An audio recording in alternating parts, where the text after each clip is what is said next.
Hello, Aaron. It's good morning for me. Very good, early morning. Good morning, Kate. Welcome to the Thank you. final edition of Rally I Around. know, Rally Around, the final edition. I can't believe we're here. We have had an incredible month because the first session, and for those listening in already, these are all available. You can watch the recordings of the entire sessions, but you can also watch all of the presentations on YouTube. And the first round, we covered participant recruitment. I have to go back into my memory because it's a few weeks back now. Um, hmm turbocharging participant recruitment. Oh no, the first one was democratizing research. How do you democratize Yes. research, and how do you do that really well? And we had some amazing talks, like from Carolyn Morgan, where she really challenged us, like, what do we actually mean? She's a political scientist. What do we actually mean Oh, by yeah. democratizing research? Wow, does not cut any corners in terms of like asking someone to define what we even mean, what we're doing with it.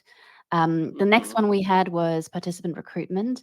And again, that was a 101 in how to even think about delivering scaled up participant recruitment in organizations.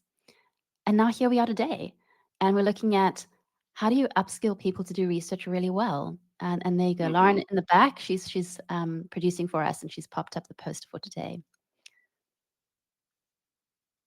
Awesome. Yeah, I'm super excited for today and to wrap up this awesome series that we've gotten to partner Mm. on.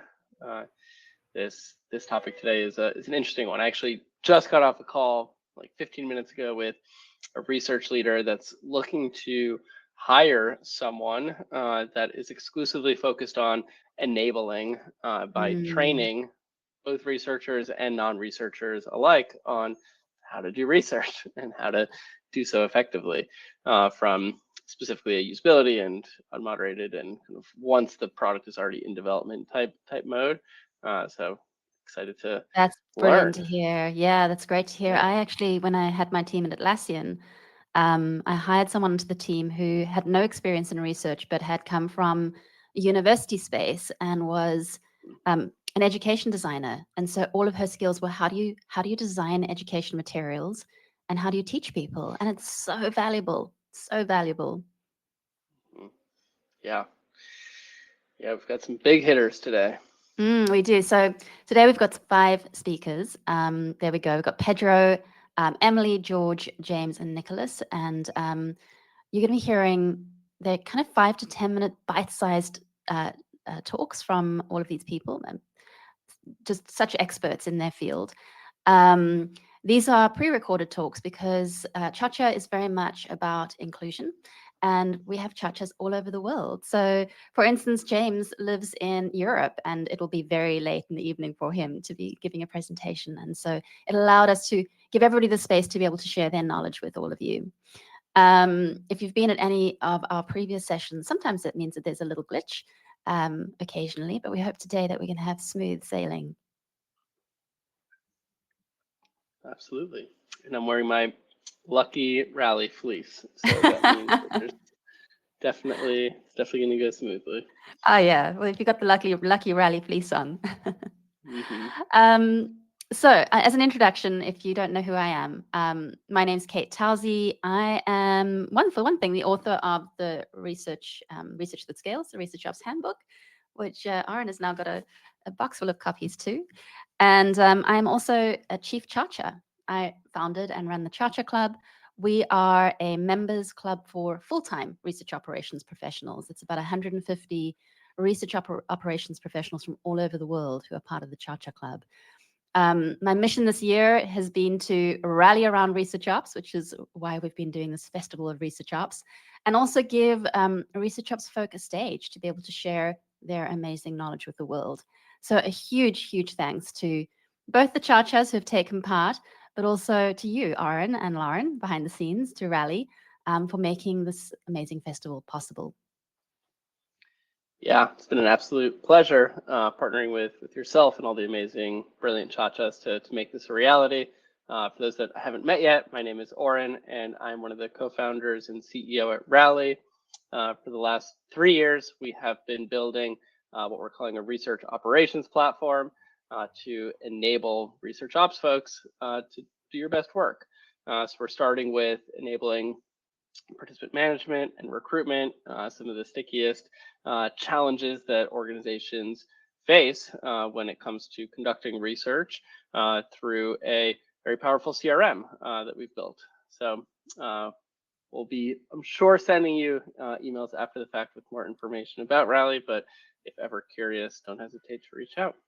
Yeah, it's a really unique tool. I remember when I attended a Cha-Cha Club demo, and I had all these assumptions because about what the tool is, and it kind of opened my mind to a new way of thinking about the whole thing.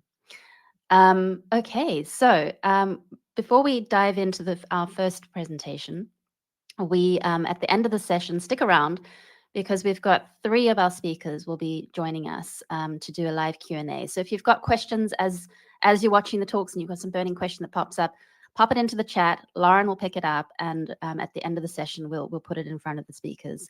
I think we're ready to go. Should we dive in? Here we go. Let's do it.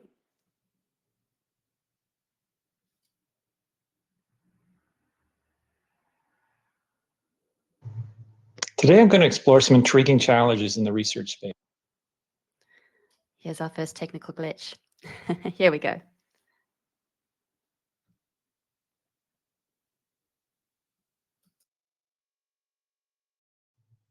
Today, I'm going to explore some intriguing challenges in the research space. I'm fascinated about how ops lead strategy can transform the future of research practice. So I invite you to join me on a journey to delve into 3 esoteric practices that can enhance operational tactics. As you contemplate these for your org, remember that every org has its different stage of maturity. And while it's possible to experiment with these practices without executive alignment, it's not advisable. This content is dedicated to anyone interested in enabling research operation within your ecosystem. In the next minute, let me lay out some groundwork defining the role of an ops lead. Our goal is to enable everyone to conduct better research. Organizations can enable all associates to deliver research insights effectively by building a solid foundation of what I call knowledge practice. And this is especially true when balancing the contributions of distinguished experts dedicated full-time to research with those who conduct research as part of their other roles. Let's hear from Jorge Arengo, who shares a few thoughts about information architecture and its relationship to how good knowledge practice is at the heart of doing better research. There's more information today than ever before. As software eats the world, people experience more products and services through information systems. We use these things for shopping, learning, banking, entertainment, and even dating. Information architecture is the practice of organizing, structuring, and labeling stuff in these systems to make it easier to find and understand. You know an IA works when people can easily find what they're looking for and get stuff done. But getting to that point takes work, and research is a fundamental part of that work. When doing research for IA, we look to understand 3 things: the content the system must present to users, the context in which it operates, and how users understand the system's conceptual domain. All 3 require different methodologies. Understanding users is particularly important and tricky. People won't tell you directly about their mental models. It's something you must learn to suss out through interviews and other qualitative practices. Researchers document what they learn, and that documentation, too, is subject to information architecture. The same practices we use to organize content for users can be used to organize what we learn from research, leading to better insights and decision-making. Jorge's subtext here is that doing information architecture is just good knowledge work. It isn't only for content designers. It's fundamental for the craft of an expert researcher, and research ops is all about setting up systems to enable better research. So it's crucial to have IA as a journeyman skill for setting up everyone for success. Another expert who comes to mind is Jake Burkhart, who is ramping up to challenge some glaring problems in our habits of knowledge work around research ops and is posing some new terminology to think about. Jake brings critical insights based on his experiences in research on research. His method underscores the importance of integrating research insights into product planning and decision-making processes. He identifies several manifestations of research waste, such as disconnected reports or lack of linkage between past and current research, and poor integration of insights into ongoing planning. This approach not only addresses the immediate problem of research waste, but also sets the foundation for continuous improvement and innovation in knowledge work. Let's now explore the nuanced levels of maturity in research practices within various types of organizations. These organizational types can be quite diverse, from clear to complex to chaotic and complicated. And I'll just address two groups for now to simplify the problem. Let's first lay out their environment in classifying the type of research they do. On one part of the spectrum, some of the organizations operate with a small pool of expert researchers, with people who do research, where everyone is simply doing their best problem solving with a quick hits approach, without much oversight from operational or strategic leadership. This form of democratization allows for a flexible, intuitive approach to do research, solving immediate short-sighted problems such as in evaluative studies and surveys. On the other side of the spectrum, as an organization's research scales, you may need to shift to a more defined segmentation of the two types of people who do research to allow for long-sighted problems to be addressed with a set of what I'll call expert researchers and another set of PWDRs. In this environment, the norms dictate that sponsored studies are entrusted to expert researchers, while PWDRs are highly valued for conducting secondary research, or what I would prefer to call meta research. In this dual role approach ensures that the primary and secondary research are given the attention and expertise they require. Applying Burkhardt's perspective here, PWDRs could play a crucial role in enabling a research-informed culture by reducing research waste through practicing secondary research or meta-research without the need for seeking executive sponsorship first. PWDRs can be free to go out and do the knowledge work and discovery of new insights on studies already done by expert researchers. This is why having a solid research repository is so important.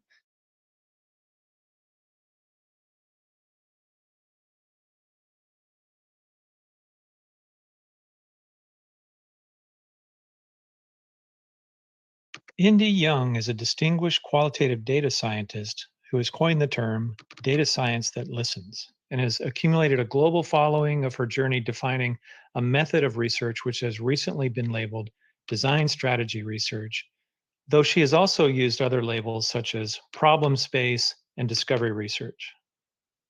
This type of research is crucial to distinguish from evaluative or generative research because it focuses on understanding users' cognitive processes and mental models before any solutions are developed. She says long-lasting organizations have been engaging in this type of research for some time, recognizing its value as shaping strategic directions and supporting people effectively. By understanding the problem space and users' thinking styles, organizations can create more inclusive and responsible solutions, avoiding the pitfalls of focusing solely on the solution space. This approach helps everyone do better research by encouraging a deeper understanding of users and their contexts. It reduces the risk of unintended harms and ensures that strategies are people-centric. For more information on design strategy research, go to designstrategyresearch.com and sign up to learn more about this topic. It is a type of generative research. However, it goes further earlier. It is more about what are the patterns across them, and the patterns are a person's focus of mental attention. And that's very different. My point is to represent people's thinking, not as categorized by a researcher. If we're doing it instead based on the person's focus of mental attention, we're going to see some different patterns, and those patterns are going to be true to those people.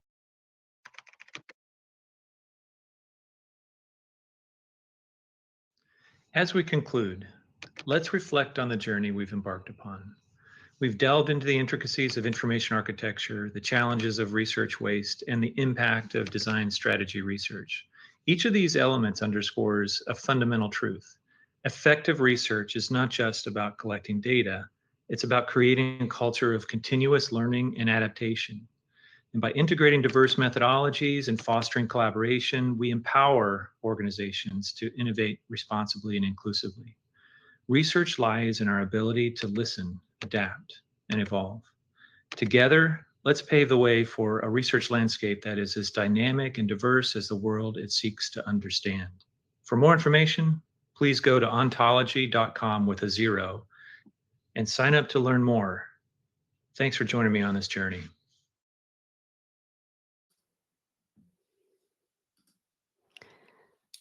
Aaron, I have watched George's talk maybe 3 times now, and every time I learn something new, it is so layered. Yes. Yeah. I feel like I need to keep on watching that and maybe even check out ontology.com to see more. But yeah, it's clearly so much experience gone into coming up with this framework together, and yeah, hard to pack that all into just a couple minutes. Yeah, exactly. I feel like there is, if not another huge long, 45-minute talk, there's a book in there. But a couple of things that really stood out for me is I love how he's thinking about really thinking very deeply. And we had the AMA with me last week, and so he repeats a lot of the things that I think a lot about, and that is that research operations isn't about procuring a series of tools and then packing some training around it and going, well, that's my job done. He's saying, like, I wrote it down here, it's about really creating a culture of continuous learning and adaptation, which is next level. It's incredible. And so then you're looking at what kinds of things do I need? Yes, tools, but structures. What sort of language am I using? What is the architecture of my environment? What is the strategy we're putting in place and why? So that we can create this culture where everybody from really experienced to less experienced can get involved in the appropriate way to be able to continue to be curious and to learn. That is so incredibly powerful. So massive thank you, George, for creating something so high fidelity to kind of start to get that point across. Yeah, yeah, it's well said, and it really positions research ops as so much more strategic than, to your point, just someone who procures tools or someone who recruits on behalf Yeah. of another team. It really elevates them into that strategic driver, not even partner, beyond someone who can drive learning across the organization and systematize Yeah. that and bring all these disparate people into the mix. Amazing. Well, if you are in the chat and throwing stuff in there, let us know what you thought and whether do you think that anything that you've got research ops wise is heading those kinds of levels, or is it future goals for you? Let us know what you think. Lauren, should we hop into the next one?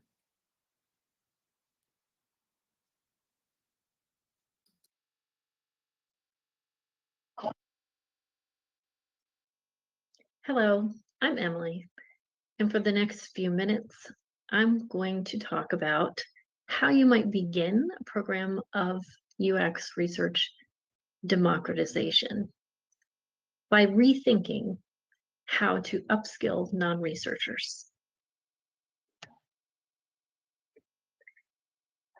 At the end of my short presentation, I'm going to give you 3 questions to ask potential participants in your democratization effort.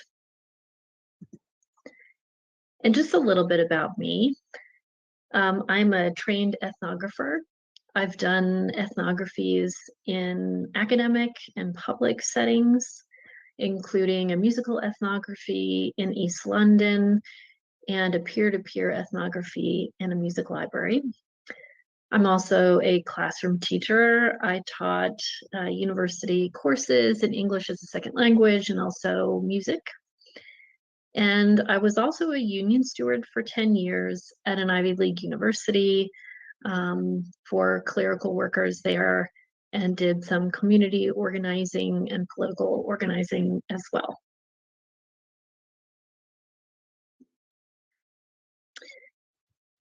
So what I've learned from these experiences that I mentioned to you is that approaching people with curiosity, meeting them where they are, and including them in decision making is crucial. This also comes naturally to us as UX researchers. So let's start with the term upskill. So you could use other words like educate or train, but the effect is essentially the same. When you tell someone they need to upskill, the message is that their skills aren't good enough, they're missing something, they're lacking. So instead, let's lead with curiosity. What can you learn about their existing skills, about what they do every day, about their work? This was something I learned very early on as a union steward, to understand the value of people's labor and respect that. And then you get off on the right foot. So in the next 3 slides, I'm basically going to give you examples of questions that you can incorporate into your democratization process. These questions are going to look very familiar to you if you're a UX researcher. You can use these questions in a survey, in an interview, or just simply in casual conversation. So the first question is, what are you learning about customers?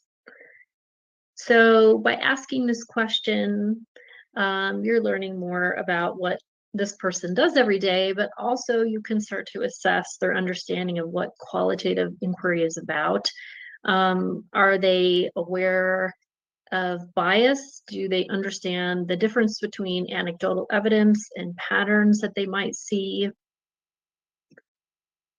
Second question, why do you like talking to customers? So in this question, you can understand their kind of motivation and sense of purpose in what they do every day. They might like to help people, they may like to solve problems, or neither of these. But it's very important to understand their motivation here. Third question, how do you think this democratization initiative is going to deliver value? So here you are beginning to include them in the process, in the initiative, to understand how they can contribute, and that they are included here. You're going to get a sense of their confidence, trust, enthusiasm for the program. They may have some questions early on, and you'll start to identify some areas you might want to focus on when you start training people. And this is going to save you a lot of time as well. So the point of these questions here is very kind of simple.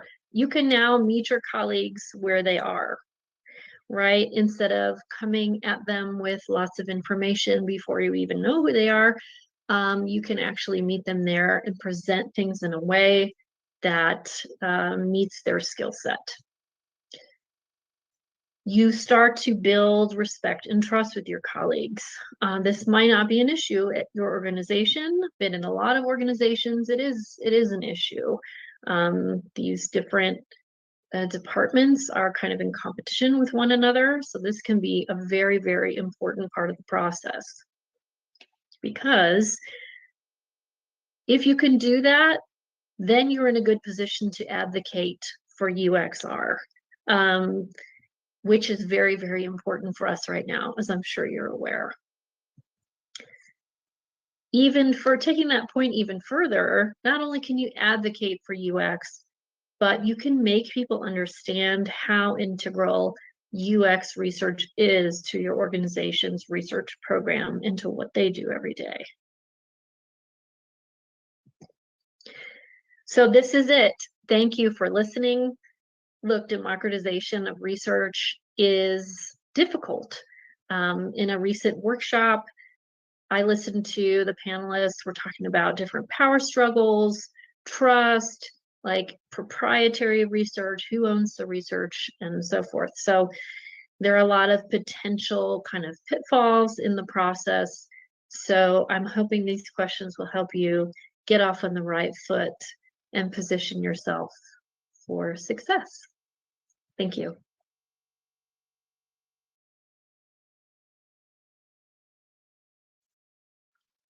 Oh, Kate, I can't hear you. That's because I'm muted. There you We have some really interesting chatter going on. Peter, you have made, it's not a question but a comment, and he says your speakers seem to conflate research ops and research, so I'm a little confused. I'm not going to dive into that right now, but I'm encouraging you to stick around right to the end, because Aaron, I think that's something that we could put to our panel right at the end and Oh, try and yeah. understand from them. And Peter, if you want to throw a bit more detail, if there's anything more, we can certainly work with that. Throw it into the chat, then we can pick up on that later. But also our speakers who are here can dive in there as well. Yeah, it's a the lines can certainly blur with these worlds, and I think that's the point in a big way. One doesn't quite exist without the other. Yeah. But and yeah, well, we can definitely. we'll dive into it more. I'm going against my own suggestion here, but I think what's so interesting about it is because we're such a fast evolving space in terms of research operations. And a lot of the point of Rally Around has been to kind of dig up these really big, juicy questions. So Peter, I absolutely love that challenge, because almost without this, we wouldn't really know what everybody is doing behind the scenes and just how far the thinking has gone. Because 5-6 years ago, when was 2018? We're 2024. Don't make me do math so early in the morning. Like research ops certainly existed. 6 years. Thanks for confirming. Research ops existed, but in very few organizations. And now it's a worldwide profession with hundreds of people working in just a short space of time, and during a pandemic. And it's as it was, years ago, it really was the sense of like, well, we come in, we take over procurement, and we do recruitment and that sort of stuff. It's a lot of administrative work, but we have stepped forward so fast in 5 years. And so we are going to bump into these amazing questions of how does research and research ops work together? What are the distinctions between a research operations strategy and a research strategy? What is even a research strategy? It's such exciting times for us to be kind of treading on toes, figuring out where we stand and figuring out where our hard ground is. So Peter, you've made my week. And I hope we can dig into that comment a little bit later.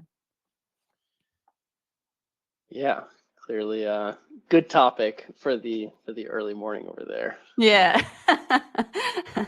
For those who've just joined, I'm in Sydney and it's 6. We've just hit 7 a.m. So it's bright and early. I'm peppy. I haven't even had my coffee yet. Awesome. Great. Thanks, Peter. Peter says anytime, lots of laughs. Aaron, do you reckon we haven't addressed what Emily even spoke about? So let's quickly do that.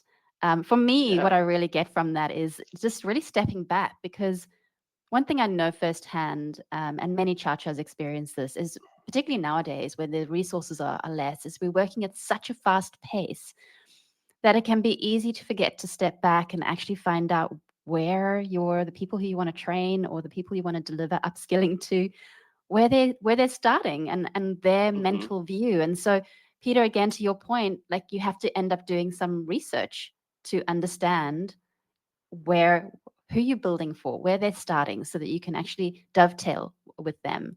But very often teams are so busy and quite often these days still under-resourced, that to stop and do that takes the time, and they don't often have the time. It's the challenge. Yeah, no, I really resonate with the meet them where they are concept. It's something we think a lot about, building a product for research ops, researchers, and all their stakeholders. Everyone in that equation is coming at the problem of recruitment or research from a different perspective, and every organization has its own unique world that they're operating in, with their own unique tool stack, their own unique research maturity level, their own unique understanding of how to engage with customers and how to do research with their user base, that we need to build tooling and systems to meet people where they are, because some experts and then some not so experts, and everyone needs to get the job done in the end of the day. Yeah. One of the big mistakes that I made was assuming that people who do research all need the same thing. And about 3 years later, I realized, oh, hang on a second, product managers have completely different mental model. To go back to some of George's work around information architecture and mental models, their mental model for research and engaging with customers is very different to a designer, which is closer to a researcher, but not an exact match. And that's not even speaking about engineers who you might want to encourage to spend time with customers. And so I realized that actually, if you're going to democratize, you have to, and certainly in upskilling, you have to Emily's point, understand what is a product manager? How do they think about research? Where do they start? What do they want to get out of it in order to feel that it's been a valuable exchange? Yeah. Lots of good stuff to think about there. Yeah, tons, always. Right, let's move on to the next one. I think we've got Andrew. Oh, James.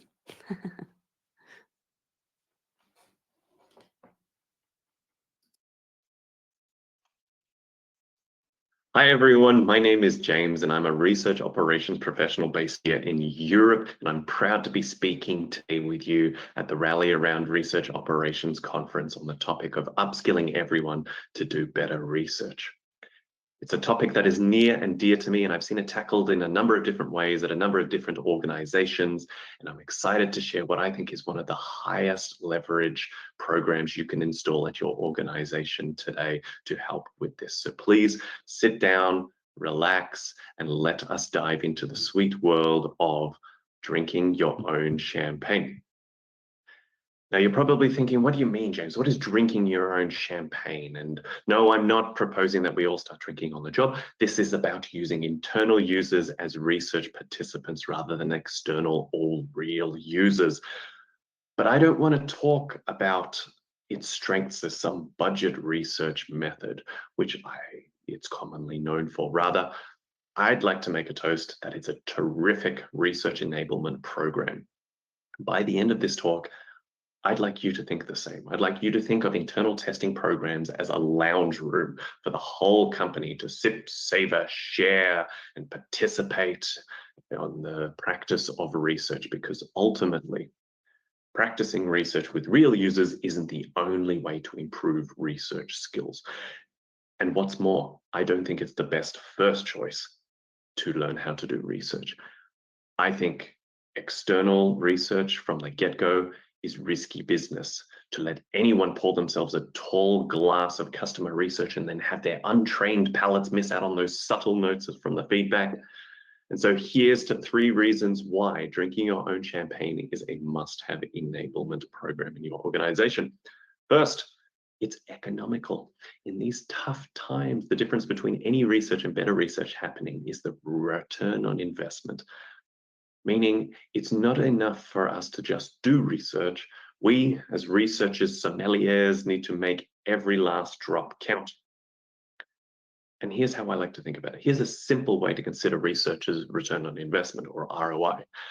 Better research means to find the best triangulation between time, rigor, and cost, considering the business context that the research lives in and the outcome we need to create for the project. Problem is, often we default to safe but extensive and expensive external testing more so than we need to. We fall for the fallacies like assuming answers lie beyond us, when sometimes we're just lacking the confidence to look within, and we seek maximum confidence when sometimes we just need satisfactory to make the decision. I'll give you an example. Think of the low risk, low complexity decisions like the one a new or non-researcher might need to run. That probably doesn't necessitate the confidence intervals nor the cost of the weeks to recruit, to approve budget and crunch the data, all involved with external user testing. Especially if you expected only to return bugs and blemishes or findings that don't require any specialist end user innate knowledge. Instead, I propose Better research might look like releasing this internally and getting the same feedback in an afternoon for free. And so my core message here is better research means better ROI, and setting up an internal testing program can help people think more critically and resourcefully about their research projects. Second reason why internal testing upskills everyone to do better research, it's highly, highly educational, far more educational than I think the standard programs.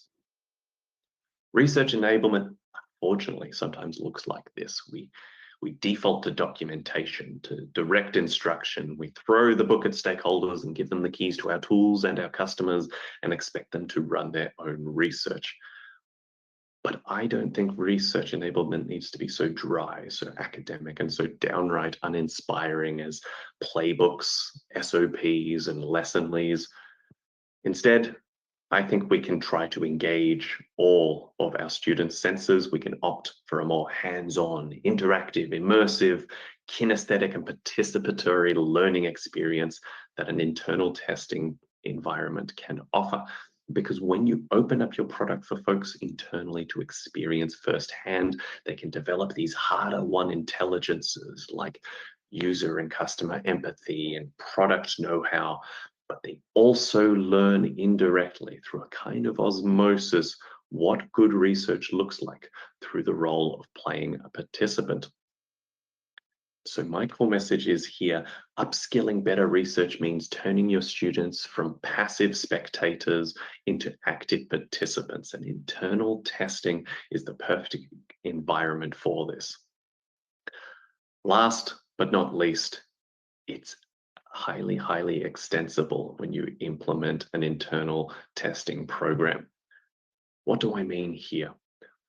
Often and at best, the democratization of research, which is what we're talking about, feels like offering a select group the first pour of a fine wine. It's limited to the product people. It's product managers, designers, and engineers that get to taste test it first, while the others, like marketing, sales, IT, HR, support, operations, new hires and executives, they only get a whiff of the bottle. And I think we need to include these perspectives and win this exposure, both horizontally as well as vertically. And internal testing practices make this accessible. If you make your research available for everyone to get inside, they're going to feel listened to and involved in something, and they'll be more likely to see it succeed in the long run. And on that note, I hope you've come away at least curious, if not convinced, how you might explore an internal testing program or drinking your own champagne as a means to upskill everyone to do better research. I've been James. Thank you very much for listening, and enjoy the rest of the conference. Wow, It's bubbly, right? That was great. that was great. He rebranded Kool-Aid in a much, much better way. Yeah. We'll have to ask James. He's not here because it's in Europe. Very late for him. But I don't think we've seen him in chat either. So he must be resting and sleeping or something. But I need to ask him whether he is actually a sommelier or he's. I'm often told by French people I pronounce that incorrectly. By the way, there's some other fancier way of saying it. And whether he's into champagne and wine, and that's kind of where the inspiration's from. Mm-hmm. Yeah, I loved it. And that was a very novel idea as well. It's something that I don't see happen too often within our customer environments. And there's so many third order beneficial impacts that he spoke to about internal testing and building a program around that. Yeah, super insightful. Absolutely. And to his point, in times where perhaps you don't have the resources to hire a whole lot of people, do whatever, you use what you've got. And I hear that so many times at the moment, especially. But what a good lesson. What is that saying? It's a typical one of the most creativity happens when you're restricted or you've got some kind of restraint. And I think that's what we're seeing in James's talk, is that you need to get creative, but you can actually come up with something really rich and useful in using what you've already got to help people to have real experience about doing research and and understanding what good research looks like. Totally. And you can see something like this even when, the floodgates do open up and resources do become available. Something like this still stands on its own and has Yeah. its own merit from educational standpoint. I think that last point was so spot on about people love being heard, and if Yeah. you can involve more and more people from your company into the research process by having them very low lift test something and give their feedback and see that implemented, it creates sparks and aha moments, and all of that builds the case for research in the end of the day, which Yeah. is what we're all trying to do. And I think it makes people feel welcome as well. It's approachable. You're not being thrown into a room with a participant. It's something where you can just kind of practice on your training wheels. And it reminds me again of George's piece of creating that culture of listening and adapting, and that friendly culture that encourages learning. And what an amazing practical example of how to do that. Mm-hmm. Yeah, brilliant. So we've got 2 presentations left. We've still got Nico from DocuSign, and we've got Pedro from Banco do Brazil. So here we are with Pedro's talk.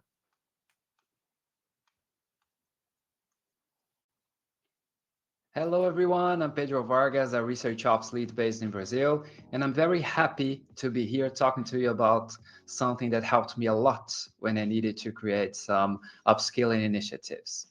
To start things up, I'd like to know from you if you have already faced or if you are facing at least one of these 3 problems or issues I'm going to share right now. Tell me in the chat, and I'm curious about it. I'll see everything you're commenting right now during this presentation. So the first one is decreased efficiency and productivity in the team. The second one is limited adaptability to new challenges. And the third one is reduced ability to utilize new technologies. Okay, these are things that happen or can happen in research teams and UX teams in general. And when we think about these problems, we might think like, let's train these people. Let's give them videos, workshops, co-creation sessions, and guidelines and templates and everything connected with an action for them to grow even more, to show their capabilities, and to evolve in their work. It makes a lot of sense. Trainings make a lot of sense. But what if I say that before trainings, we should think about the base? This is what I'm going to talk to you about, this unpacking process that allows us to do better research in the end. How can we build the base and how can we define better what we need to upskill? Spoiler alert here, you'll get a free tool during this presentation. So stay here with me and we are going to uncover that. We're going to unpack that together. We need to align about these 3 letters there. The first time I heard of it, it was in the business college, and I've never imagined that I would be here talking to you about it years later. So KSAs are knowledge, skills, and abilities. And we need to know that before moving on in this presentation. Knowledge, just for us to get a full alignment on that, is a theoretical understanding of a subject. Skills are a practical application of a knowledge, and abilities are innate or developed capabilities to perform tasks. Once I'm talking about unpacking, I brought 2 boxes, and in the boxes I have my 2 cats there. The first box is the cat is very comfortable. She's there. She's laying down there and looking at me. And in the second box, the cat is there even more comfortable with more space to fill in. The message here is that the boxes in the tool that I'm going to share with you, and the boxes are cells of a spreadsheet, another spoiler here. So the boxes can have different sizes and we have different needs. And in case if you're asking right now, what are the names of my cats? The first one is Safira and the second one is Said, and they'll follow us in this presentation. You'll see them again soon. Let's go to the tool. This is the moment. I'm going to share the screen and let's move on. Here we are. This is the tool, the spreadsheet that already helped me a lot in the past, and it's still helping me in the upskilling process. So we have the first page, which is an instructions page, and also the main resource that I use to create this tool is the amazing research skills framework, a project by the ResearchOps community. Dave Hora was connected with this project, and this is it. This is a spreadsheet. More than 140 items of skills, knowledge, and abilities in the research practice or research ops practice. We have a lot of them together. We have some legends here. We have some recommended articles and sources. Every cell, every box here has a meaning behind it. There's a tooltip here. And this is where the magic happens. We have all the items here, and we have ways to assess. This is an individual assessment, and we have ways to assess each one of the items. And then we have graphs, we have the results. We can do this for everything. For example, let me get one of these. Okay, automation processes. This is something that I'm working a lot right now, and it's something that I'm very curious about. Today, I feel that I am intermediate, and intermediate means a practical application. Um, Thinking about, for example, mentor coordination, I feel like I have a fundamental awareness about it, and it means that I still need experience about it. We have the access here. It means does not apply to me, mainly when we think about knowledge here.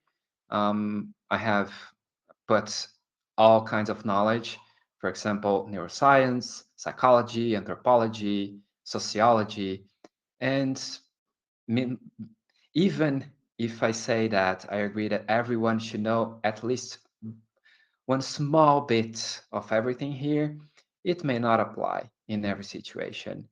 And you can put an X here and it doesn't get counted in the graphs and in the average. And you can see the elements that don't apply here. So we have the skills, the A, B, there it's divided in two parts. We have the abilities, they're here, and we have the average and the overview and the results from knowledge, skills, and abilities. We have this graph here and also this another one here. This is something that I'm a very big fan, and I'm very happy that now it's translated to English as well. Okay, let's summarize what we have seen in the tool and the meanings behind it. The first thing is that the boxes can have different sizes. We have already seen it, right? We have different needs. And a tool without human intelligence is nothing. This is something I really believe in.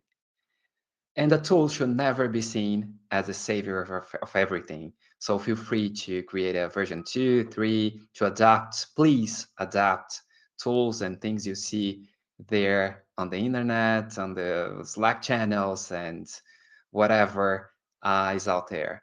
Please adapt and please make sure that it fits your reality and your situation. The QR code is there. You can already access the tool, and I'm going to share the link in the chat or in the comments or in the description of this video. Just sharing about some great things about this tool is that I've done a workshop last year, the beginning of last year, and someone joined this workshop and used the spreadsheet. At this moment, we only had the spreadsheet in Portuguese, and it's the first time we launch it in English. And this person used the spreadsheet there and used it again months later. So yes, it's in Portuguese if you're seeing the screen right now, but I'd like to show you something that she shared with me and a little paragraph of this testimonial. I decided to fill it out again and compare it with the previous one. And what a satisfaction. Sometimes insecurity and imposter syndrome makes us feel stagnant when in fact we are evolving and growing without even realizing it. It's great to see things like this. And once again, very happy to share everything that I've already shared with you. Let's unpack. That's my invitation to you, and let's help people evolve even more. Thank you so much. And I've told you that my cats would show up again. These are Safir and Saeed and myself saying goodbye to you right now. See you soon. Bye bye. Wow. That was great. Yeah, it's amazing. Yeah, amazing resource. I wonder how much work went into that. Doesn't seem like a small feat at all. Kind of mapping out all the different, literally unpacking every single piece of knowledge, skill, and ability to perform this job. It's amazing. And I'm always going to be looking for more. I'm looking and going, that is so cool. The researchers have got such an amazing asset there. Now we need to make one for research operations. Like as a research operations professional, what are the things that we need to be training ourselves on in order to be able to do an amazing job?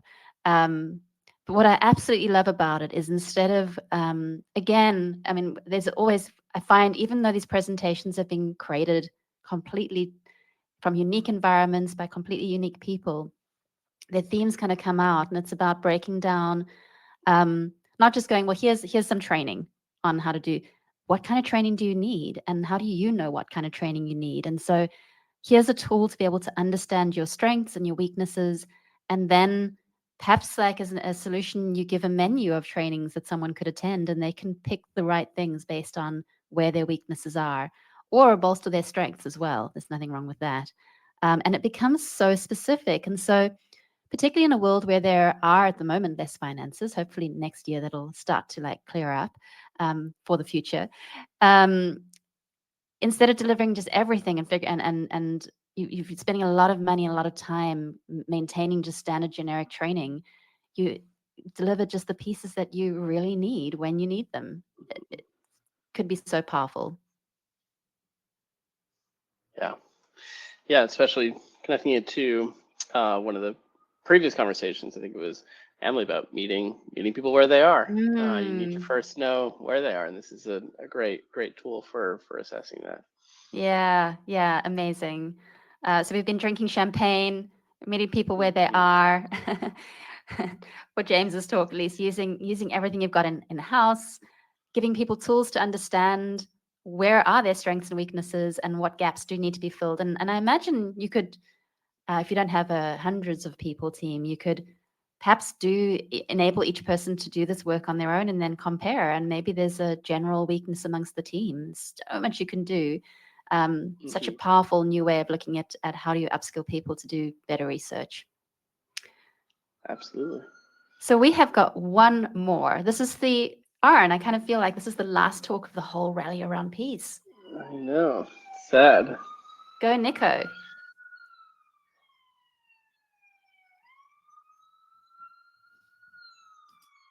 Hey everyone. We're going to be talking about turning the worst into the best. Before we get into it, I should introduce myself. My name is Nico. I'm a research operations specialist on DocuSign's product experience research team. I'm going to be getting into a story about some changes that happened on the operations team this year and how those challenges turned into an amazing opportunity to expand the scope and ability of our research work here at DocuSign. So let's do a quick little rewind back to February of this year, 2024. I woke up on a Tuesday to find out that there had been a reorg and the majority of my research operations team was no longer with the company. We've been supporting a very robust team of UXRs with participant management, participant recruiting. So naturally, this was not just an emotional shock for me to lose some of my coworkers, but also an issue of bandwidth and how we would be able to continue supporting research at scale. So everything had to change for our team, obviously. And we landed on a few solutions that had the potential to offset the loss of the majority of the research operations team. The first thing that we did is we just shut down all participant recruiting operations so that we could take a moment to breathe, strategize, figure out how to move forward. So here, when I say the traditional ResOps support was no longer viable, I'm referring to the primary way that we had been enabling research for the 4 years that I've been with the team and even longer before I was part of DocuSign. which is ResOps does the vast majority of not only participant management, but also full cycle participant recruiting on behalf of our UXRs. That was no longer going to be possible given the new ratio of ResOps to UXRs. Without that traditional support of ResOps doing participant recruiting, it became clear that our best way forward was going to be based on two main strategies. Enabling UXRs to do their own participant management via the tools that our team can provide was our main move that we wanted to make. Unfortunately, the extra work placed on UXRs because of this, with them needing to run their own participant recruiting practice, means that there is now a domino effect, and their bandwidth, the UXR bandwidth for generating insights, is now at risk. Thus, expanding the scope of research enablement beyond UXRs so that PMs and designers could run their own research sessions was a pressure release from that chain reaction that had been caused by our lack of bandwidth in operations. This is actually something that the ResOps team and our research director had already been looking at and hoping to pilot at some point this year. Safe to say our timeline for getting that off the ground was escalated significantly based on these unexpected changes. Okay, there were definitely some challenges here. One was definitely setting expectations. Our UXRs had become comfortable with ResOps handling participant recruitment, but that was no longer a viable option. Close communication with research managers and directors was key to ensure that the UXRs were informed and aware of the changes to the process that they were accustomed to. Onboarding PMs and designers for self-service research efforts was also a challenge, as these folks understandably did not have a background in user research and were having to learn both new techniques of customer interaction as well as new software tools and platforms at the same time. And of course, there's platform costs. Tools like user interviews and user Zoom don't come cheap, but they do provide an excellent self-service option for our researchers and partners. With the support of my research director, we were fortunate enough to get budget approval for some additional seats on these platforms, which helped compensate for our reduced headcount in research operations and enabled us to move forward with this pilot. Okay, so about 6 months later, how are we doing? What happened? Well, first off, we built some amazing relationships. The disconnect between PMs, designers, and UX researchers has been bridged by these new efforts to expand our participant recruitment model to a self-service platform, and our cross-functional partners feel closer to the customers and to the customer data than ever before. That's a win. Timeline bottlenecks have been reduced now that the responsibility of insights is not purely on the UXRs. They still run their own research and help out their partners in a consultation format, but their availability to run studies is no longer blocking the insights needed for product development now that PMs and designers are stepping in to do their own customer discovery sessions. So what did we learn? Redefining what ResOps is at our company was key for us to succeed as a research team. Research operations has always been a bit of a nebulous role that covers everything from participant recruitment to panel management to managing the UXR tools from an admin perspective. As unfortunate as it was to have the majority of the ResOps team leave us, it did force us to be creative and really rethink the value that we bring to the team and how we can be the most effective to upskill and enable effective research insights. Building stronger partnerships makes change easier. The relationships that we've built with our partners in program management, design, and engineering due to this transition of research strategy have made for a more closely knit and effective team across our product org. And of course, optimizing bandwidth.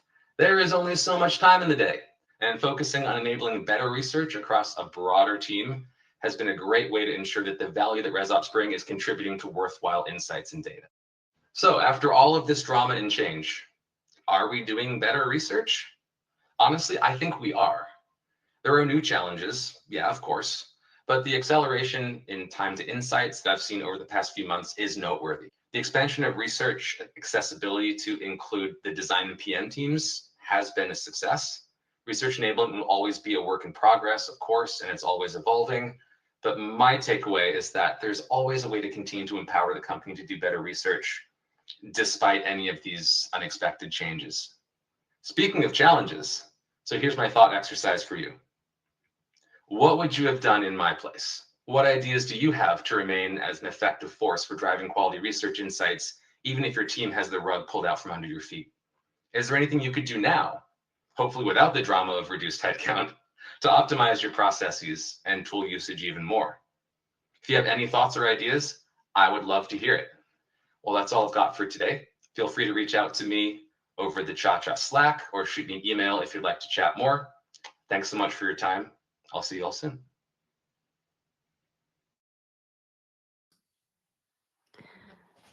What a way to All end. right. Yeah.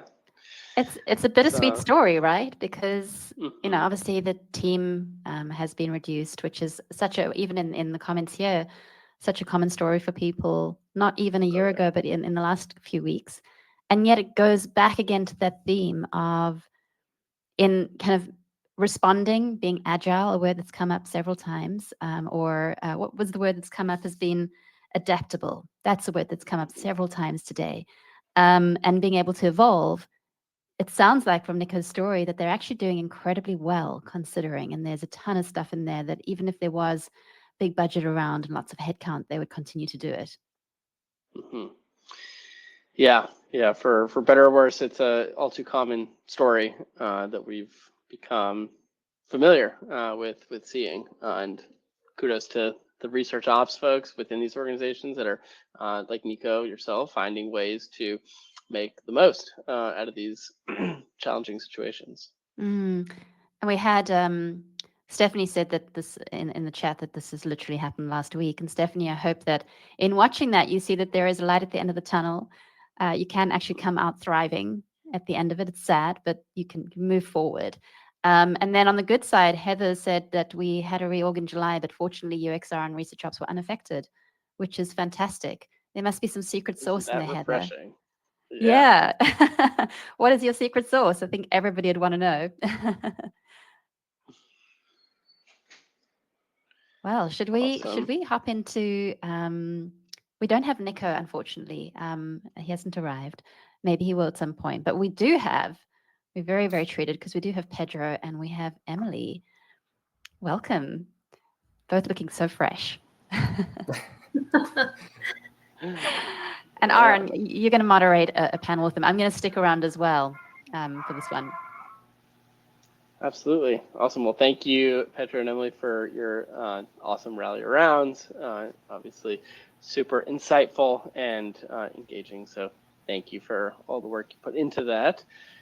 For the audience here, this is a great opportunity for you to ask any questions top of mind for Pedro and Emily.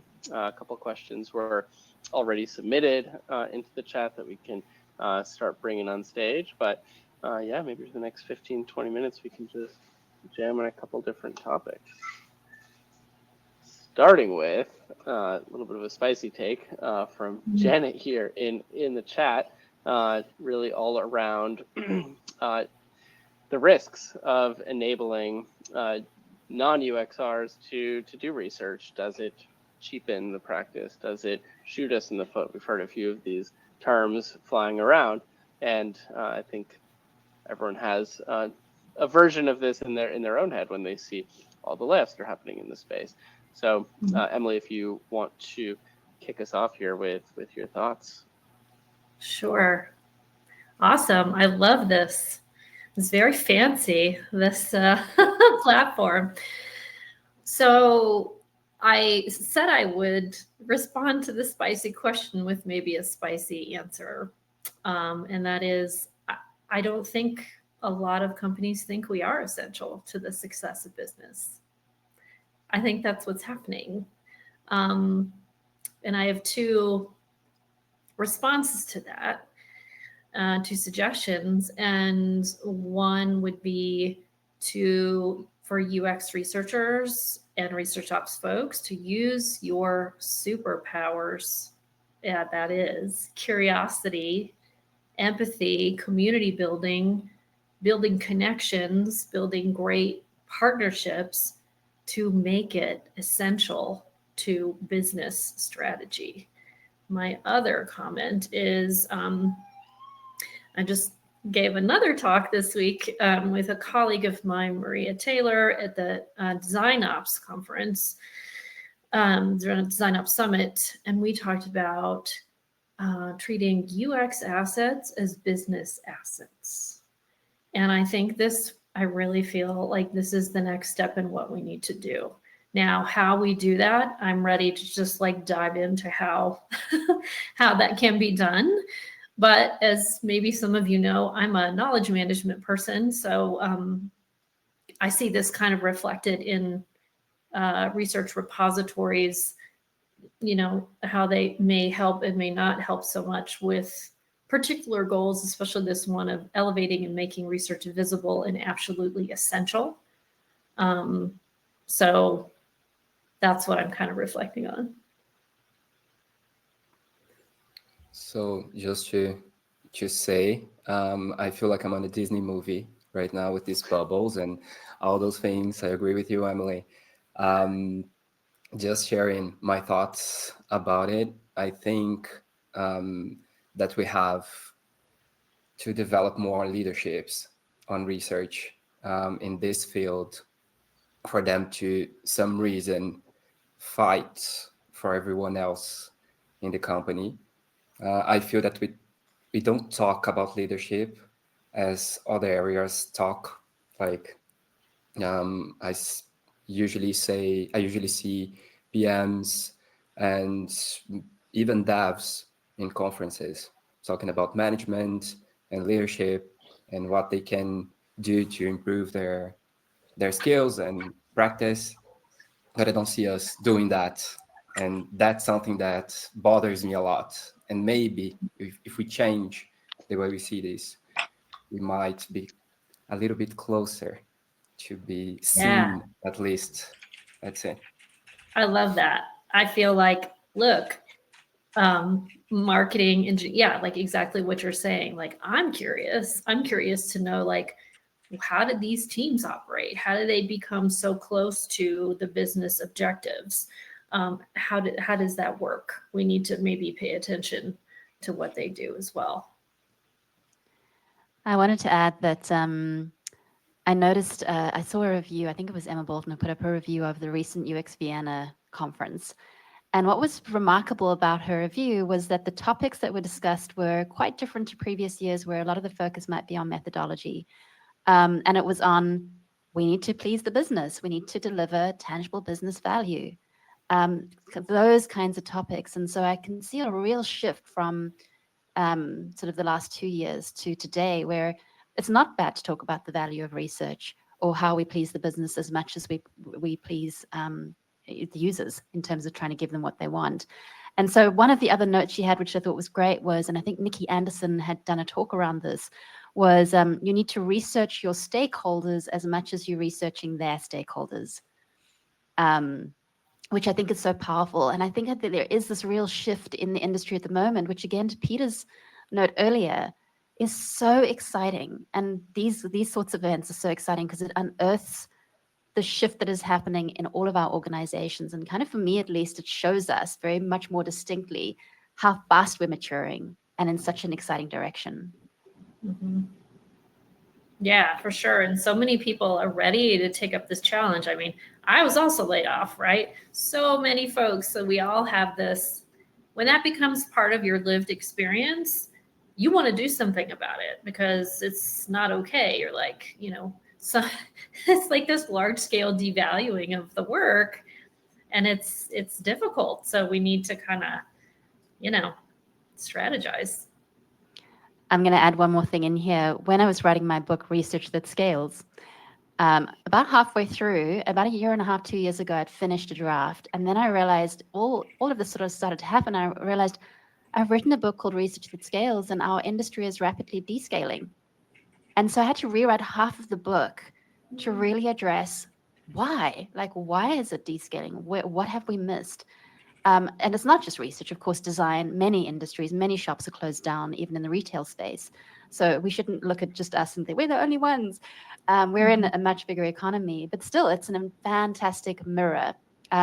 This is a bit of a weird analogy, but I remember years ago someone saying, you should do your makeup in the brightest light possible because you're going to look awesome in candlelight.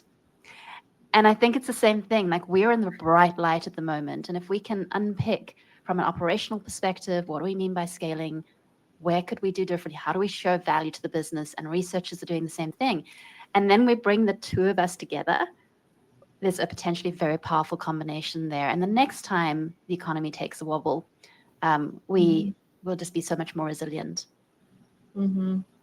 Yes, and we should join, as the other part of my presentation was too, we should join with design ops. It was absolutely everything reflecting what's happening in research ops I saw in design ops, right? We should be working together and developing this kind of, business intelligence around UX practice. At DocuSign, we actually have operations, design ops, res ops as a team in our product experience org. So we are actually merged with them naturally as an operations org. Obviously, research operations focuses on the research team, design operations focuses on the UX designers, but we are our own operations unit, sort of even agnostic of our specific focus areas, which is the first company I've been in that's treated it that way. Mm-hmm. Interesting. I'm curious, Nico, are there shared goals between design ops and research ops that you both try to influence and work towards with the unique work that you do? I think there's a lot of opportunities for more crossover in terms of like best practices, workflows, way to organize and do project tracking and so on. I don't think we've taken as much advantage of that as we could have, given our sort of merged team natureship between design and research operations. But I think at least theoretically, there's a lot of opportunity for it. And it also kind of, it makes us feel like we're not as lost in the noise as a research operations team, especially with the dramatic headcount reduction that we had in the research operations side earlier this year at DocuSign, going from 6 to 2. We have our brothers and sisters on design ops to commiserate with. It's sort of like we have our people still, even though they're not directly doing the same type of work. So it just in sort of a morale community sense, just being tightly knit with them is great. But I think it's an opportunity to do a lot more with those types of things, like with having more shared practices, more syncs of like just the operations team, like, hey, design ops, what have you guys been up to the past couple weeks? What can we learn from that? Or like, what tools are you using? One way that we did cross over very well is they started onboarding Airtable to do project tracking. And we immediately, design operations did. And ResOps immediately jumped on that. I'm like, we want in. That looks awesome. So we did end up using Airtable as our just kind of overall project tracker. And now it's actually spread to our UXRs are now using Airtable as their project tracker. So it started with design operations, spread to research operations. We loved it. We shared it with UXR. They love it. And now it's kind of just going through all of the product experience orgs. So there's been some cool successes there, but I think there's more with that opportunity with being tied in with design operations that we can lean on. And that, just to share a little bit about it, and that without even mentioning the consumer sides team and the marketing team, the other teams who do research, I see that we are in different worlds, and it shouldn't be like this, in my perspective. How do you feel about that? I would like to bring this. Yeah, I'm smiling because so my perspective and like the work that I do and with like consulting is like come into companies, do like kind of this knowledge like assessment. And so that means that I'm looking across the company to see who does customer research. And guess what? A whole lot of folks have been doing it for a long time, or at least what they're considering research way before we started talking about democratization. So knowing that, right, is kind of it's interesting in what they're doing, who they're talking to, where they're keeping all of these insights and things. But I think it's better to know than not to know, right? Yeah. I love how real you are, Emily. It's like, here it is. Here's exactly what's going on. It's brilliant. It's so refreshing. Well, okay. Maybe part of that comes from that I'm kind of, I'm new here, right? I came to UX in 2021. I haven't been here that long. So I come in, I'm an anthropologist. So I look and I'm like, what? Like, why is this like this? This is like this. Why is research this way? So yeah, I see what I see, I guess. We had a comment earlier from Janet that I'd love to pull up. I've been dying to pull it up to kind of throw into the mix. I'm just going to see if I can find it quickly. No, it's not there. Bear with me. I mean, this is crazy. I had it. Here we go. Okay. I want to pose this to you because today has been all about upskilling. And so she's, posing this very common question of, do we think democratization, or part of that is upskilling other people to do research, has been one of the causes of the massive layoffs in UXR? Has research and ResearchOps in tandem shot research in the foot?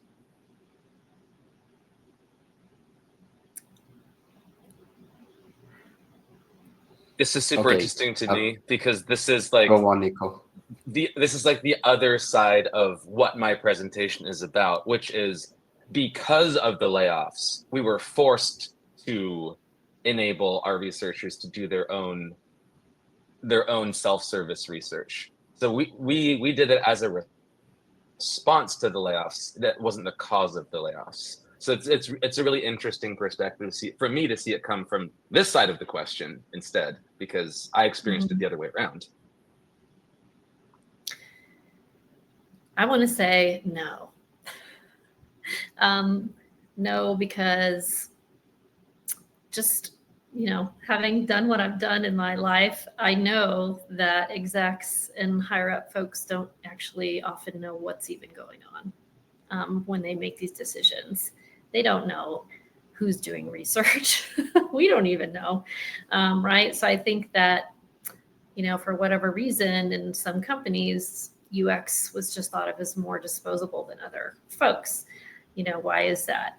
And like I said before, so I don't think we're shooting ourselves in the foot whatsoever. And I don't think we should be following that line of questioning because it doesn't take us anywhere good. Right? I completely agree with you, Emily. And just adding some thoughts about it, I would say that there are some tricky messages that are out there. The first one that comes to my mind is like, it's easy to talk to customers. Just talk to customers. It's easy. Just go there, go to Google Meet or Zoom and ask them questions. In some people's heads, that's research. We know that it isn't. Like, it might not be, okay, it might not be. But there are some things out there that might have helped to justify or to come up with this results that we have or had. But now the perspective I see in Brazil is that there are some new posts coming back. They are showing up again, like UX research roles and UX research managers. They're starting to come back on LinkedIn, and I would like to see that as in a positive way for the future. I don't know if you see the same, like if it's happening out there as well. Okay. Yeah, I'm curious, Nico, for your organization, having recently undergone this transformation, what have you seen as some of the maybe pros and cons now, maybe 6-9 months into this democratization effort from the folks that were not previously doing research that now are? A huge amount of outpouring of support and empathy and understanding and kindness from the UX researchers. Everyone who was cut were the folks focused on participant, like hands-on end-to-end cycle participant recruiting. So myself and the one other research operations specialist of the 6 that we had were the 2 remaining, and we're in charge of strategy. She's in charge of platforms and third-party tools. I'm in charge of participant management and panel growth. And the 4 participant recruiters we had were the ones that were cut, which is why we've been doing this self-service enablement, because the 4 people that were doing the recruiting are gone. And the first very, very obvious thing is researchers are just like, oh my goodness, you had to do this every day. This is what you guys did.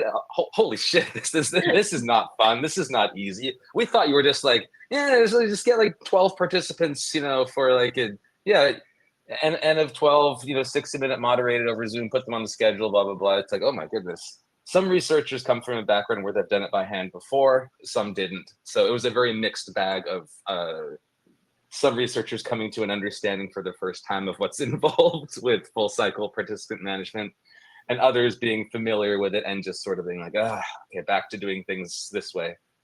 But huge outpouring of empathy and kindness from the researchers. Just, so sorry this happens. Let's see what we can do to try to build the team back up. Over time, can we start to try to work our way back to where we were, type of thing.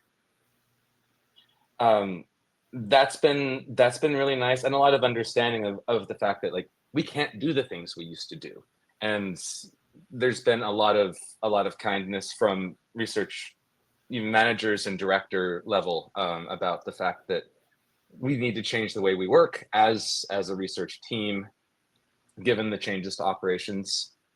And that's been something that was really well received. I can't promise that would be the case at every company, but I think it's a fairly logical and understandable situation that things are going to be a lot different when you go from a team of 6 to a team of 2, including losing your team lead and your manager as part of those 4 that went away. So it's just me and my coworker, just with no leadership, just here on our own, like, well, I guess we're gonna figure out something. Yeah. Goodness. I might have drifted Just slightly like you from the focus of the question. Did I miss anything salient? No, I mean, it sounds like you did what you had to do, and that you had the support of those that were remaining, and found some success along the way. Absolutely. Nico, I'm curious. Say next month you suddenly get given 4 headcount back and a manager. Would you go back to doing what you were doing before, or do something different?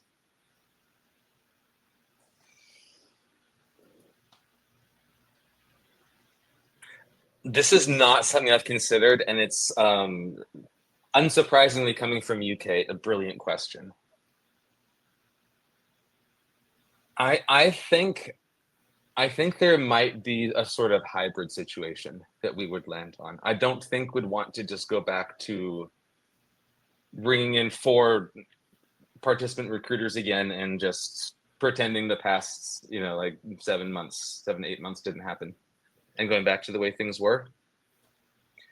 I think we've found some benefit with enabling the UXRs to be able to be more self-sufficient, and the fact that that's also spread to some of our designers being able to kind of get in and get their hands dirty a little bit with research, with the guidance and oversight of researchers, of course, has been a really good thing, especially for like just exploratory conversations. I don't expect one of our designers to be going in and drawing like key like product development defining insights from like this huge robust study type of thing. It's more of like giving them the ability to go sit down and run a wireframe through a few customers just to sort of like dummy check themselves, to be like, is this even going to make sense with the people? Like, can I get like 3 or 4 just to like take a look at this and just be like, does this wireframe, does this basic prototype even make any sort of sense in the workflow for what they do and how they use the product?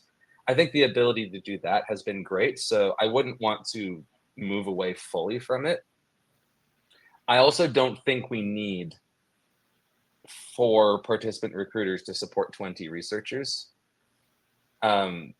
which is a bit ridiculous to say because a ratio of 1 participant recruiter to 5 researchers seems like a pretty reasonable amount.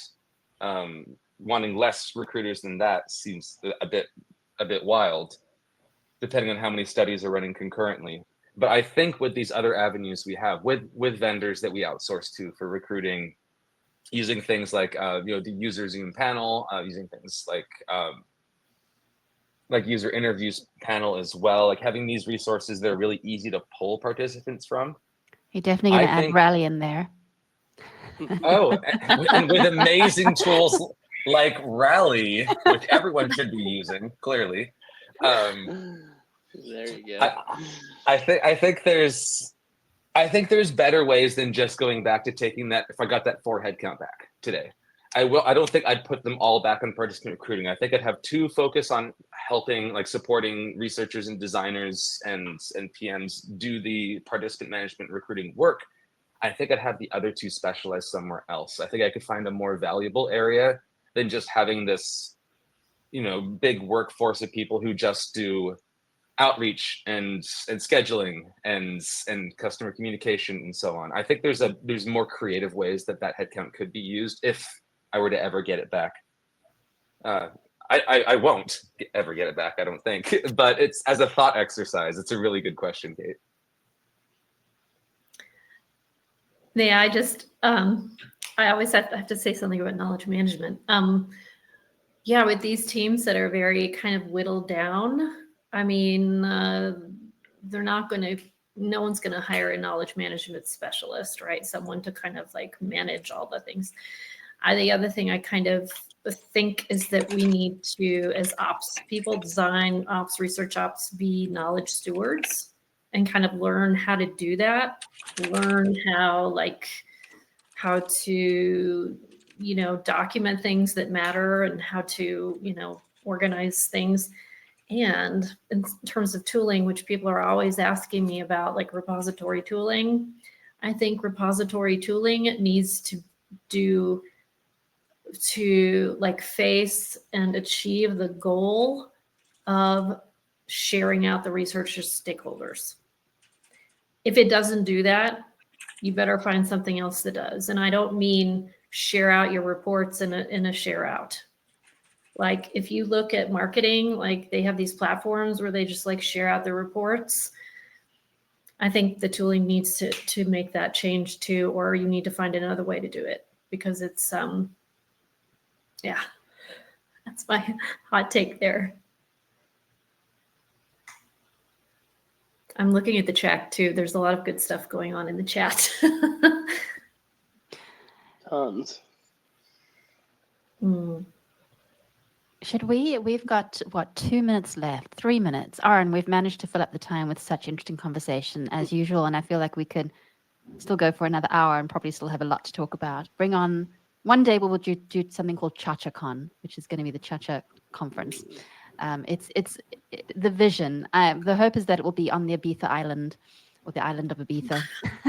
That's my dream. But we've got one here from Mohammed, which might be a nice one too. There's a ton here, but here we go. Will ResearchOps be useful for me as a solo researcher in my company, given that it is primarily used to organize research teams? Pedro, do you want to kick us off there? Yep, I love this question. And I've started to work with ResearchOps, being a solo researcher in my country, like in this business unit I was working for.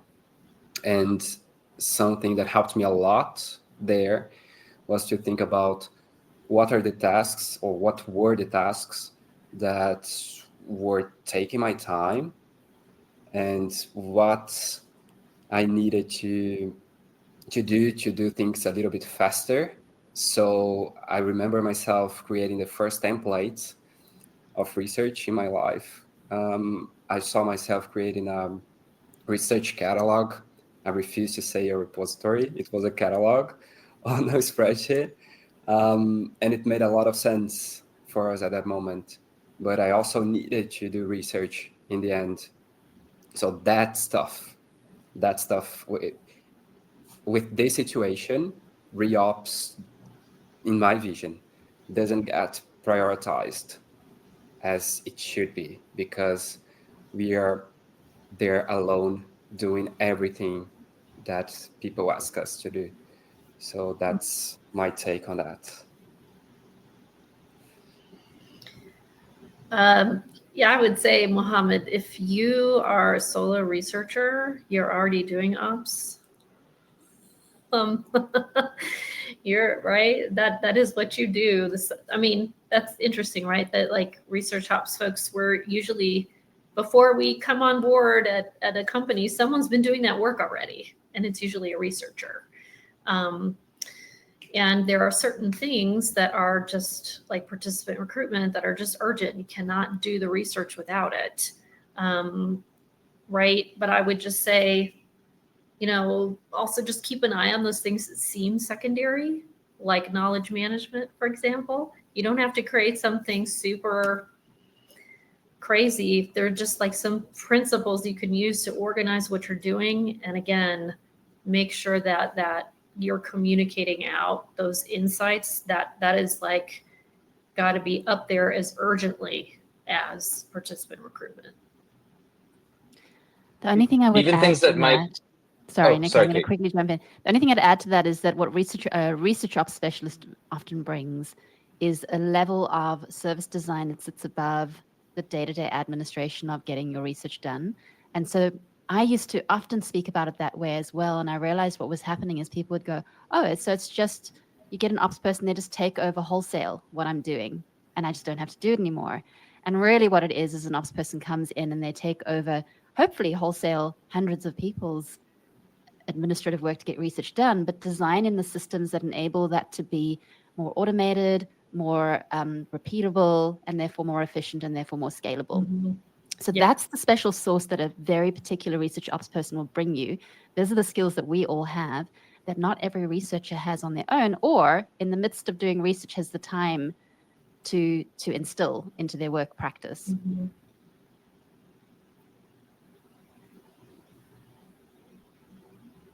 Go ahead, Nico. Yeah, we are 2 minutes past the hour, Nico. I might have to have you. Is it a short point? I was going to say strategy and scale, and then you went ahead and basically said exactly that better than I would have said it anyway. So our time was I should spent have shut up and listening let to you you, say Kate. it. Yeah, No, you did great. We're like connecting across the airwaves. Well, amazing. Thank you, all of you, for your presentations today. Of course, we also had presentations from George Jensen, who couldn't join us, and James Andrews Coulter as well in Europe. And it's been, again, Aaron, I'm sure you'll agree, just such an education. And I find that at the end of these sessions, my brain has just been kind of juggled up a little bit, and I feel refreshed, and I can see things like in a new way again. So a massive thank you. Yeah, and you have the whole day ahead of you now. I do. Yes, you do. I Kate. do. Maybe go for a walk. It is copy time. It's copy time. Again, thank you so much, everyone. Yes, thank you. Again, to Rally, just such a huge thank you for the series. It's been a three-part series of events, but part of that has also been giving our club members training on how to put together amazing talks. All of us need to learn, and this is a skill. So it's not just been about giving these presentations. It's about what you've done is you've helped us to empower Chachas to be able to go out into the world and share the incredible knowledge that they all have. It's been an absolute joy to work with Rally on this project.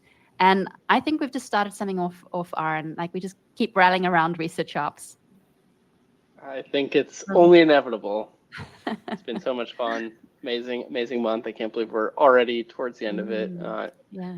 One event each week so far this month. So yeah. I'm going to miss you next week. It's going to be difficult, but thank you for bringing this all together. And thank you, Nico, Pedro, and Emily again for all the hard work that went into your presentations. Yeah, amazing. So for anyone watching, check out Rally at, what is I should know your URL by now. It'll pop up in the chat, no doubt. Rally UXR. There we go, rallyuxr.com. Check out Rally. It's a unique recruitment tool. I was certainly taken aback by this unique niche that it fills. And then also, if you are a full-time research operations professional like Nico, Pedro, Emily, and the rest of the crew, there's 150 of us gathered in the Chacha Club. It's a members club for full-time. You need to be full-time research operations professional. And you'd be welcome to to check it out, submit an application, and we'll continue to do this amazing work around ResearchOps into the future. That was a bit of a word salad, but we'll end there.